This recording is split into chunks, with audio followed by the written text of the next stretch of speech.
Trade rumors coming up on today's edition of Bengals Breakdown. We will have more trade deadline coverage for you right here on the channel. So help us continue to grow. Get us to 6K subscribers here on Bengals Breakdown when you sub for free.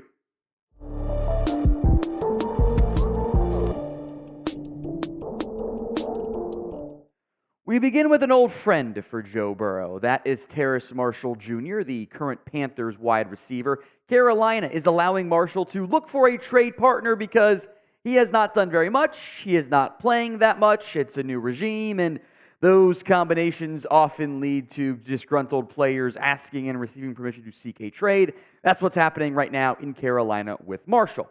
Now, I don't think short-term receiver is much of a need. Maybe longer term, it might be for the Bengals, depending on what ends up happening with T. Higgins this upcoming offseason. Marshall would be cheap in both the contract he is due and the cost of a trade. And oh, by the way, he played with Joe Burrow at LSU, so it's maybe a bit more relevant for Cincinnati in particular. The issue for the Panthers and for Marshall and for the Bengals is that he's not very good. Over the course of his NFL career, the former second-round pick has 12.2 yards per catch. He has 742 yards. He has one touchdown. And frankly, his lone year at LSU with Burrow is a heck of a lot better than anything he's done combined in his NFL career. And look, quarterback play gets some blame, sure, but I think this is maybe Chase and Jefferson clearly are special players. Maybe Marshall was the one that Burrow elevated more back in college because that entire offense was on fire, and there was one of the best offenses I've ever seen in college football. It's fun to yell, I put Chase and Marshall back together and with Burrow. I don't know if he's very good. I'm sorry. Now, you also have to figure out this part too. Short term, if you trade for him, who are you cutting / putting on IR? Troy Jones is already on IR. Or are you going to try to waive one of your linebackers? You're kind of deep at that position at the moment. You're going to put one on IR with some injuries. Maybe that's the route you go. But is Terrace Marshall better than Rhamondre Stevenson right now? I kind of want to see what Yoshi can do. So I get the Burrow-LSU connection. It's worth having this conversation for, especially when the cost, I think, would be what we've seen how many times already this year? Day 3 pick swap in the future. 2025 7th and Marshall for a 2025 6th doesn't really impact your draft capital. I just don't think Marshall is a worthwhile player going after when you have Rhamondre Stevenson and I would even argue Charlie Jones set to be pieces for this organization moving forward. Oh, that's my, I think, pretty laid out argument. What would you do? Would you trade for former LSU continuing the Bayou Bengals trend for Terrace Marshall? Would you trade for him? Y for yes, N for no. It is the pinned comment on today's show, so if the ad comes here on YouTube, take advantage. Head down there and go vote. A potentially more intriguing name for many of you is Chase Young. Now, ESPN reports, although it's not that likely, the Commanders will listen to trade offers for Chase Young, and this starts to make a little bit more sense when you consider the fact that the Commanders, with a new ownership taking over, are probably going to be 3-5 at this year's NFL trade deadline. They are coming off a very bad loss to the New York Giants, 14-7. Then they play the Eagles. Who here thinks the Eagles will lose to the Commanders? I certainly do not. And then you're going to be 3-5 in decision time. Are you going to sell? Are you going to stand pat? Chase Young has rehabbed his stock significantly. He has been way better this season. So too, by the way, has been Montez Sweat. And I think even more so than this rumor was around preseason, how is Chase Young going to play? You have pieces on defense. I think right now for Cincinnati, it makes a little bit more sense. Have Hendrickson, Hubbard, Cam Sample, I think have all played pretty well. A bit of a no-show right now from Joseph Osai. And Miles Murphy is a raw developing piece who is not really ready to make a clear impact at this stage.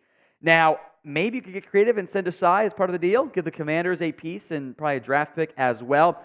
USA Today mentioned a 2024 quote-unquote mid-round pick.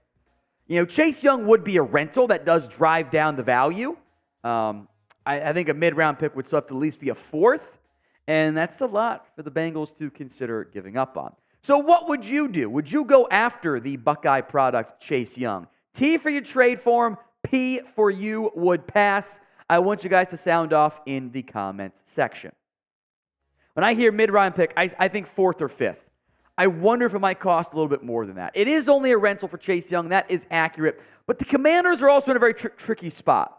From a pure organizational standpoint, it does make sense to consider selling. They're not an NFC East contender. Maybe they backdoor their way in the playoffs, best case scenario.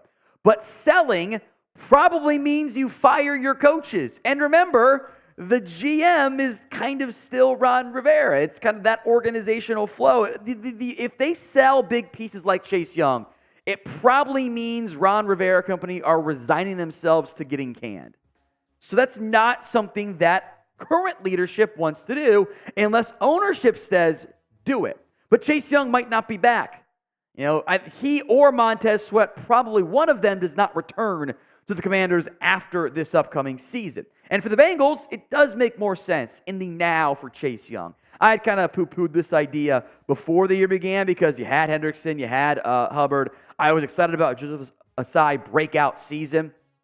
You drafted Myles Murphy in the first round. The problem this team has run into is your Murphy-Osai combo has not made an impact this year. Cam Sample's been your number 3 pass rusher on the outside. He's actually played very well. Hubbard remains a fantastic 3-down player, but Myles Murphy's at an 8.8% pressure rate. That's not very good. He needs time.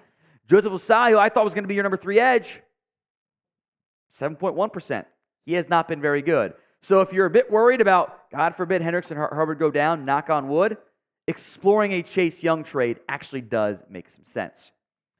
Today's show is made possible by Prize Picks. It is the easiest and most exciting way to play daily fantasy sports. It is just you against the numbers. Instead of battling thousands of other players, the pros, the sharks, etc., you just pick more than or less than on 2 to 6 player stat projections. That is it. And you watch the winnings roll in as well. My picks from Sunday coming through in the clutch. Tyreek Hill, more than half touchdown. That one was too easy. Lamar Jackson got the more than passing yards in the first half. That was the easiest one ever. I am still upset that the Michael Pittman one did not hit. I picked less than receiving yards.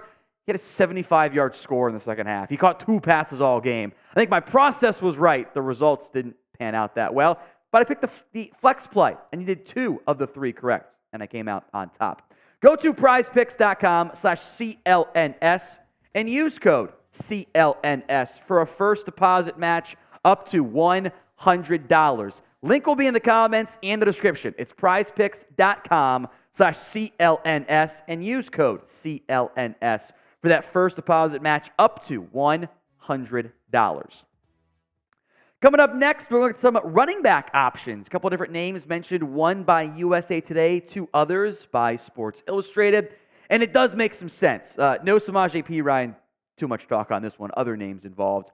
Joe Mixon is, look, he is who he is. He's Joe Mixon. He's a fine piece, but I think his workload's a little bit high at the moment. And the Bengals seemingly do not trust Travion Williams, Chris Evans, or Chase Brown. So looking at running backs certainly does make some sense. Clyde Edwards-Helaire is the first name up on this list. Now, the idea of a Chiefs-Bengals trade does seem a little bit unlikely from that perspective, but I don't think there's any interest outside of maybe Cincinnati for Clyde Edwards-Helaire. CEH has been a bust of a first-round pick. He was pretty good in his first year, and he has fallen out of favor since it is clearly Isaiah Pacheco the Chiefs like a lot more. There is some pass-catching value. He's probably better than Chris Evans, so he'll be an upgrade in that area. A name that had been heavily linked to Cincinnati, speculatively, I'd say more than anything, in the offseason is Dalvin Cook. And now the Jets, there are at least whispers and rumors from major NFL outlets like The Athletic saying maybe they could trade him. Because we tried to warn you guys, Dalvin Cook's not that good anymore.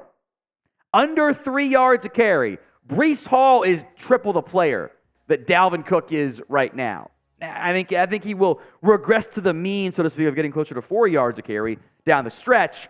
But you want Dalvin Cook, it's like a $4 million amount that he's owed left. It's not great, Trade cost would be next to nothing, I believe. The very intriguing name that was mentioned by James Rapien of Sports Illustrated is Rhamondre Stevenson. And I actually am really intrigued by this one. The Patriots' offensive line has not been that good so far this year. They've been banged up, injury problems.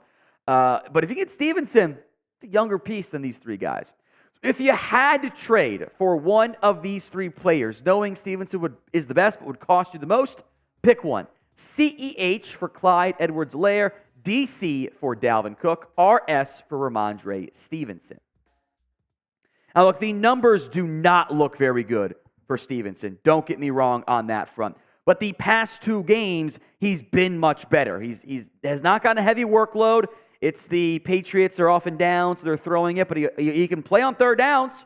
He'll catch passes for. He's got 23 grabs already this season, by the way. 4.6 yards against the Raiders, almost 4 again against the Bills on a small sample size. You're buying low, but remember, this is the same player who last year for the New England Patriots was much more productive, much more impactful, and averaged 5 yards a carry. I don't think it's been a bad start. I think that good player is still in there. With that said, I'd still rather get Samaje Perine. I think day 3 pick swap is all you need there, and you know he fits. If you trade for Samaje Perine right now, he'd be able to play for you on Sunday. So I am sure we'll come back to Perine later on, but I do want to mention some other names on today's show.